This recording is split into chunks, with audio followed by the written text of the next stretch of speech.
Assalamualaikum warahmatullahi wabarakatuh.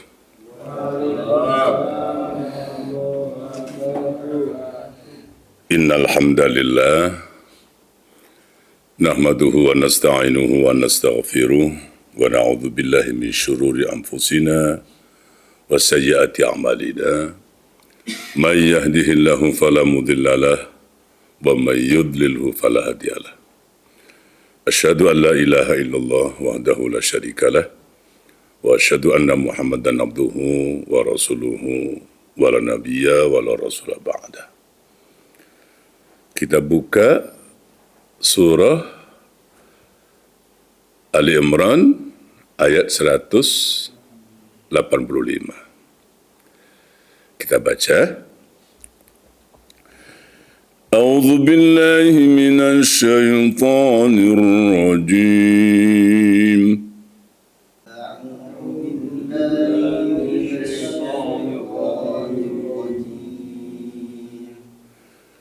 كل نفس ذائقة الموت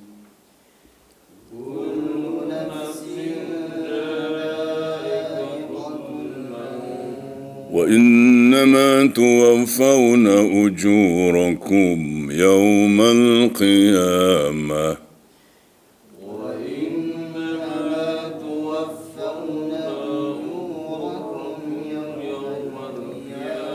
فمن زحزح عن النار وأدخل الجنة فقد فاز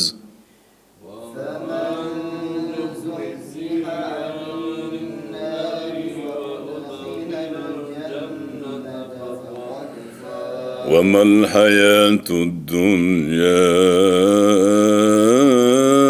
إلا متاع الغرور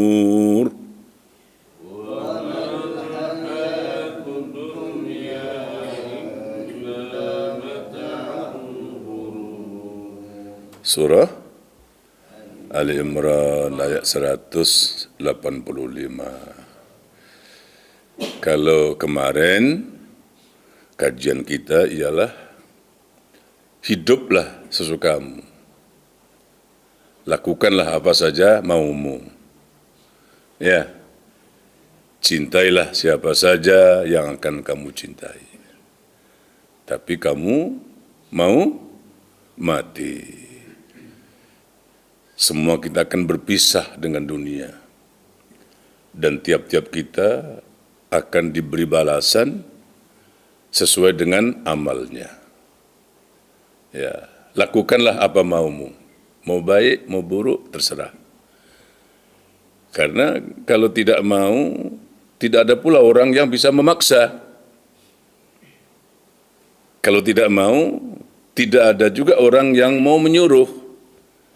Artinya, walaupun disuruh, kalau nggak mau, ya tidak mau. Dipaksa bagaimanapun, kalau tidak mau, juga tidak mau. Karena itu maka terserah.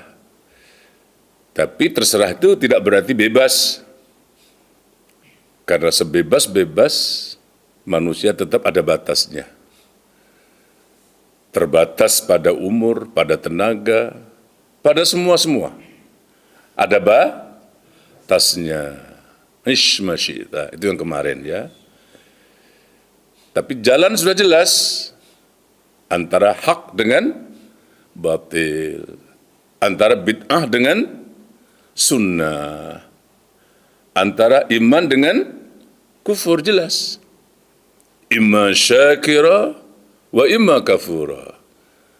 Manusia bisa saja syukur dan bisa saja kufur. Allah berikan kemampuan akal untuk membedakan. Al-haqqu mir rabbik. Kebenaran itu mutlak, datangnya dari Allah. Pada kesempatan ini, judul atau tajuk kajian kita ialah Ingat Mati. Apa? Ingat mati. Ingat mati itu bagaimana? Mati. Gitu. Wiridnya, zikirnya diganti. Mati gitu. Mati gitu. Tidak. Ingat mati, sekurang-kurangnya ada 3 poin pembahasan kita. Yang pertama apa? Tiap-tiap yang bernyawa pasti mati. Itu mau diingat. Tiap-tiap yang bernyawa. Bukan saja manusia, bahkan jin, ya, setan, semua makhluk melata, binatang, hewan, termasuk juga kita. Dalilnya banyak. Salah satunya tadi dalam surah Al-Imran ayat 185. Kullu nafsin dha'iqatul maut. Itu ada beberapa ayat dalam surah Al-Anbiya 35, Al-Ankabut 57, sama. Kullu nafsin dha'iqatul maut. Apa artinya? Tiap-tiap yang bernyawa itu pasti akan merasakan kematian. Lambat atau cepat hanya soal masa atau waktu, tapi pasti. Sebelum datang tidak bisa diminta cepat. Setelah datang, dia pasti akan datang juga. Tepat pada waktunya. Tidak lebih, tidak kurang. Kullu nafsin dha'iqatul maut. Tiap-tiap yang bernyawa pasti akan merasakan mati. Kita akan merasakan nanti sentuhan malakul maut. Ya, mungkin pencabutan nyawanya perlahan, nikmat, tidak merasa sakit sedikit pun, tidak meninggalkan kesan luka, pedih, tidak ada. Atau kematian itu akan dirasakan begitu sengsara, siksaannya luar biasa, sakitnya luar biasa. Akan merasakan salah satu sentuhan malakul maut pada saat mencabut nyawa. Kullu nafsin dha'iqatul maut wa innama tuwaffawna ujurakum yaumal qiyamah. Allah akan berikan balasan baik buruknya seseorang nanti pada hari kiamat. Faman zuhziha 'anil nari wa udkhilal jannata faqad faz. Siapa yang dilepaskan oleh Allah dari neraka dan dimasukkan ke dalam surga, itu adalah satu keberuntungan, satu kemenangan. Banyak untung.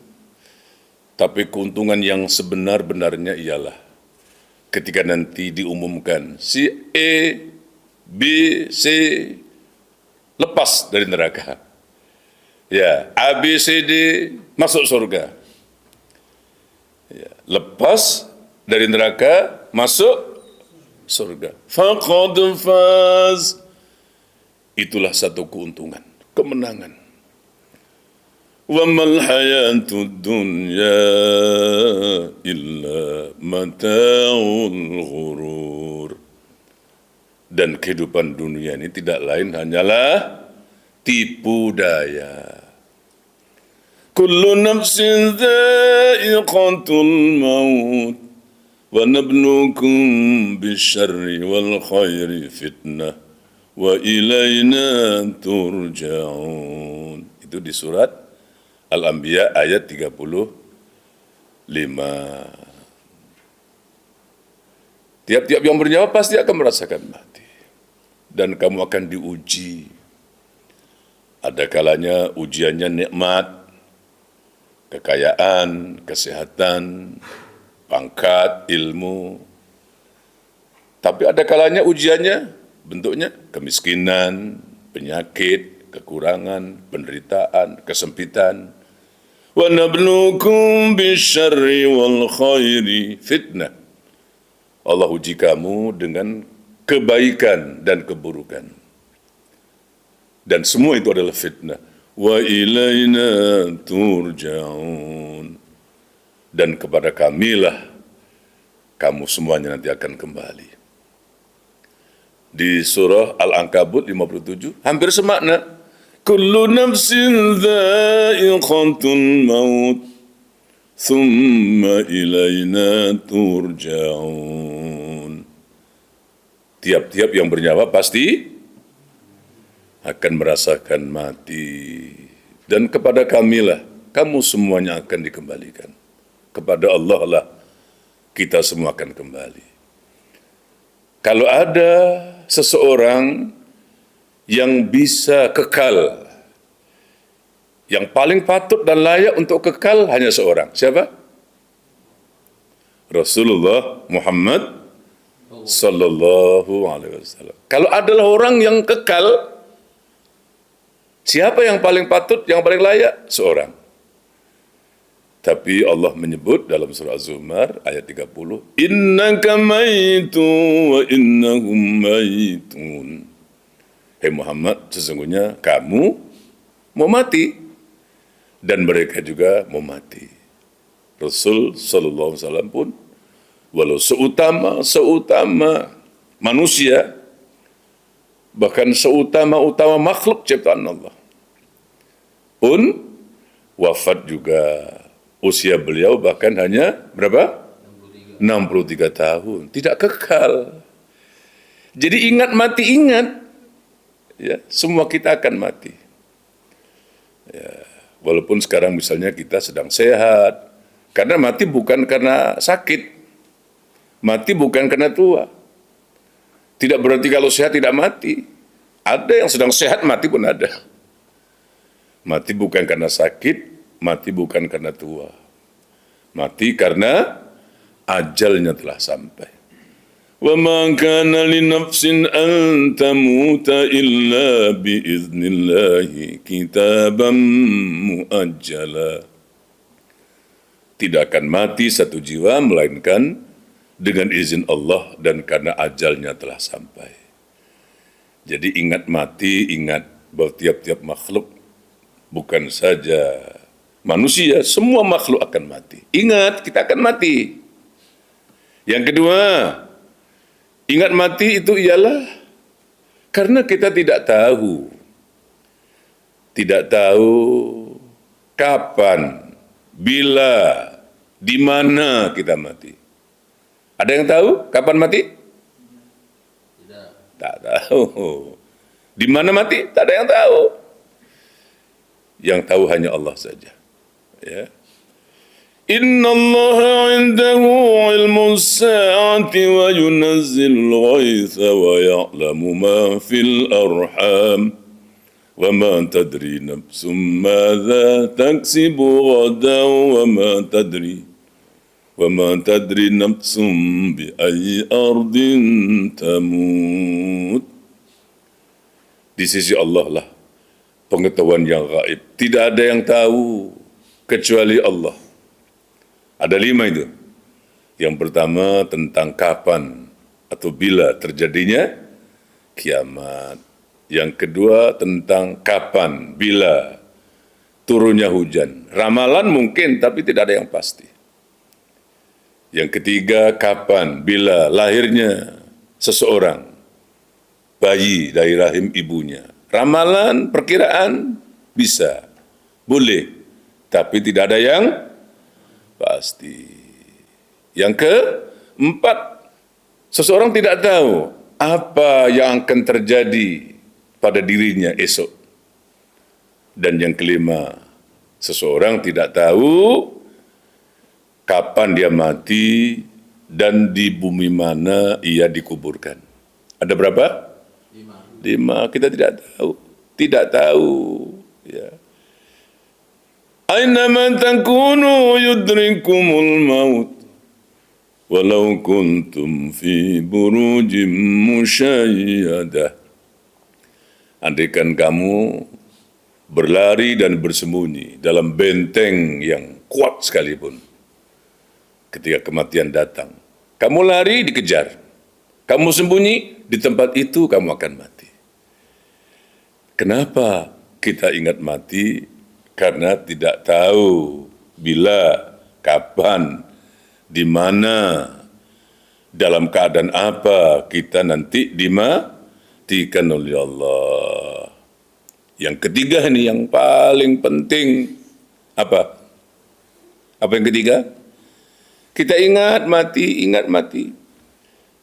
Karena ingat sedikitnya amal soleh yang telah kita lakukan. Dan banyaknya dosa. Masya Allah. Macam-macam dosa, apalagi zaman sekarang ini. Dosa mulut, dosa mata, dosa apa lagi? Dosa tangan, dosa kaki. Paling banyak dosa hati. Mata melihat sesuatu yang tidak seharusnya dilihat. Telinga mendengar sesuatu yang tidak seharusnya didengar. Mulut bicara, ngomong, omongan, pembicaraan yang tidak seharusnya dia berbicara seperti itu.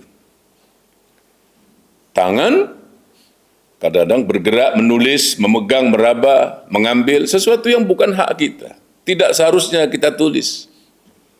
Kaki berjalan ke tempat yang tidak seharusnya, tidak sepatutnya kita ke sana. Banyak dosa kita. Hati, paling banyak dosa hati itu ya. Selama hati tidak berzikir kepada Allah, tidak tafakuh kepada agama Allah, hati itu sebenarnya sedang berdosa, sedang bermaksiat. Masya Allah. Apalagi zaman sekarang, zaman media yang terbuka, media sosial, handphone, apa kerjaan kita? Ada WhatsApp, apa lagi? Facebook, apa lagi? Instagram, apa lagi? YouTube TikTok. Oh, Masya Allah. Ngumbar aurat. Di sana orang mengumpat, menggunjing, memfitnah, macam-macam terjadi sekarang ini. Dosa kita banyak sekali. Masya Allah. Amal soleh kita sedikit, dosa kita banyak. Kita mau mati ini. Jadi ingat mati. Apa yang pertama tadi? Ingat, karena tiap-tiap yang bernyawa itu pasti akan mati. Ingat, kita tidak tahu kapan, di mana kita akan mati. Ingat, amal kita kurang, dosa kita banyak. Rasulullah Sallallahu Alaihi Wasallam dalam sebuah hadis sahih yang diriwayatkan oleh Imam Ibn Hibban bersabda, "Aktsiru dzikra hadhimil ladzat." Aktsiru, banyak-banyaklah. Banyak-banyak apa? Dzikra hadhimil ladzat. Mengingat sesuatu yang memutuskan kelezatan. Apa itu yang memutuskan kelezatan? Yakni al-maut. Mati. Ingatlah mati. Mati itu pemutus selera. Pemutus nafsu. Penghilang rasa. Pencabut lezat. Mati sudah tidak ada lezat lagi. Jangankan mati, baru sakit saja sudah tidak lezat ya. Betul? Baru sakit saja. Makan tak enak, minum tak enak, tidur tak enak, sudah sakit. Yang ini mati. Aktsiru dzikra hadhimil ladzat. Saat itu sudah tidak lagi ada lazat. Allah cabut lazat itu. Nikmatnya mata melihat, telinga mendengar, sudah tidak ada. Nikmatnya lidah mengecap, merasa, tidak ada. Masya Allah.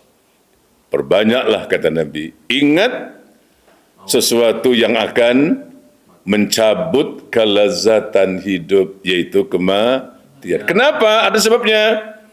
فَإِنَّهُ لَمْ يَذْكُرْهُ أَحَدٌ فِي ضِيقٍ مِنَ الْعَيْشِ إِلَّا وَسَّعَهُ عَلَيْهِ. Karena tidak seorang pun yang ingat kematian itu di saat hidupnya sempit. Sedang sempit nih, Allah sedang sempit. Dalam dia sempit, dia ingat mati. Maka dengan mengingat kematian itu akan menjadikan dirinya lapang. Ketika sempit, ingat mati, hidup akan terasa lapang. Sebaliknya, wala dzakaruhu fi sa'atin illa dhayaqaha alaih. Ketika seseorang ingat mati di kala senang, sedang senang nih, sedang sehat, sedang kaya, sedang gagah, ingat mati. Maka dengan ingat kematian itu akan menyempitkan hidupnya. Mengapa bisa begitu ya? Boleh begitu ya? Begini, ketika seseorang sedang sempit, miskin, ya, hidup dalam serba kekurangan, dia ingat mati. Dengan ingat mati, dadanya jadi lapang. Sempit-sempitnya di dunia masih bisa ngadu, betul? Kurang-kurangnya masih ada tempat lah, nanya sana, minta sini, lari sana, pergi sini, sempit. Ketika dia ingat kematian, ya Allah, nanti kalau sudah mati, gak bisa kemana-mana, betul? Kekayaannya hanya 3 helai kain kafan, 7 langkah orang pergi meninggalkannya. Datang malaikat, seterusnya disoal, ditanya. Kalau bisa jawab, nikmat. Kalau nggak bisa jawab, digebuk, disempitkan kuburnya. Mau kemana lari? Mau kemana lari? Nggak ada tempat lari. Munjerit sekuat-kuat. Suara, oh tolong, tolong. Siapa mendengar? Ada yang dengar? Tolong. Ya Allah. Ketika kita sempit, kurang, ingatlah kematian. Kita masih lega, menarik nafas panjang. Syukur ya Allah. Sesempit-sempit, semiskin-miskin saya, masih ada kesempatan hidup. Kalau nanti sudah mati sempit-sempit, yang sebenar-benarnya sempit. Tidak ada tempat keluar. Tidak ada jalan lari, tidak ada yang menolong, tidak ada yang mendengar, sendiri. Jadi ingat mati dalam sempit melapangkan. Sebaliknya, ingat mati dalam lapang menyempitkan. Bagaimana itu memahaminya? Ini sedang kaya nih, sedang sehat, sedang gagah, ingat mati.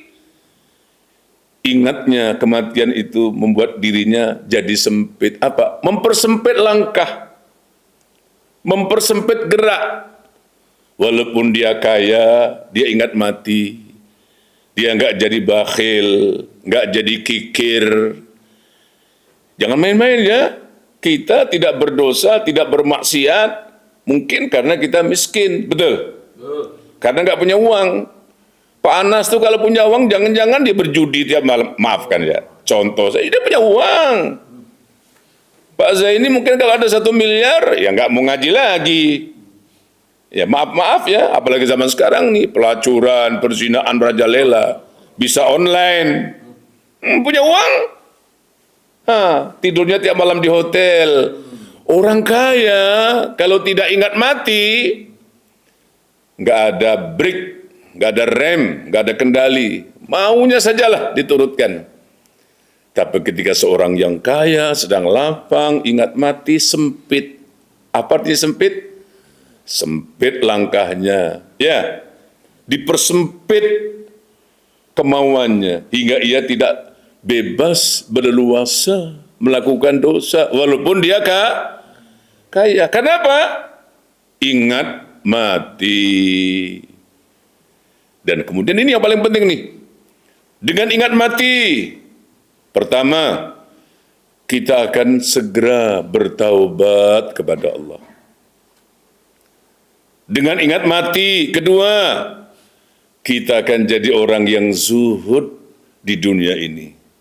Menerima apa adanya. Qanaah. Dengan ingat mati, yang ketiga ini, akan bersemangat kita melakukan ibadah.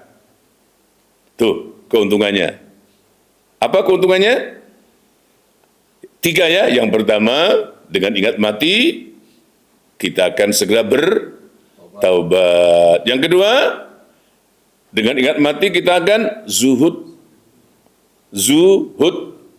terhadap dunia. Yang ketiga, dengan ingat mati akan bersemangatlah kita beribadah. Kalau tidak ingat mati, sebaliknya. Orang yang tidak ingat mati, dia akan selalu menunda-nunda taubatnya. Nantilah, masih muda lagi, gampang, mudah, akhirnya mati datang, nggak sempat taubat. Yang kedua, dia tamak dengan dunia, rakus, Allah, rasa seolah-olah dia akan hidup selamanya di dunia. Ya, yang ketiga ini, malas beribadah, karena tidak ingat mati. Ya. Jadi dengan ingat mati, Allah akan berikan kesempatan kita untuk melakukan satu taubat. Dosa kita banyak. Bertaubatlah. Kalau ada utang-utang, segera lunasi, bayar. Ya. Perlu wasiat, buat wasiat. Perlu minta maaf. Kalau ada hubungannya dengan sesama manusia, dengan Allah. Selama ini tidak sholat, selama ini tidak puasa, selama ini dulu. Yang dulu sudah dulu. Sekarang, taubatlah kepada Allah. Mohonlah ampun. Ya ayyuhalladzina amanu tubu ilallahi taubatan nasuha. Hei orang-orang yang beriman, bertaubatlah kepada Allah dengan taubat nasuha. Wa tubu ilallahi jami'an ayyuhal mu'minuna la'allakum tuflihun. Bertobatlah wahai orang-orang yang beriman supaya kamu beruntung. Ya. Dan kemudian beramal. Jangan tunggu, jangan tunda. Sekarang waktunya. Jangan tunggu, jangan tunda. Jangan tunda, jangan tunggu. Jangan nanti. Beramallah. Karena amal itu sajalah nanti yang akan kita bawa apabila kita meninggal dunia. Mudah-mudahan kita termasuk orang yang banyak ingatnya kepada Allah. Ada manfaatnya kita bertemu insyaAllah pada kesempatan yang akan datang. Assalamualaikum warahmatullahi wabarakatuh.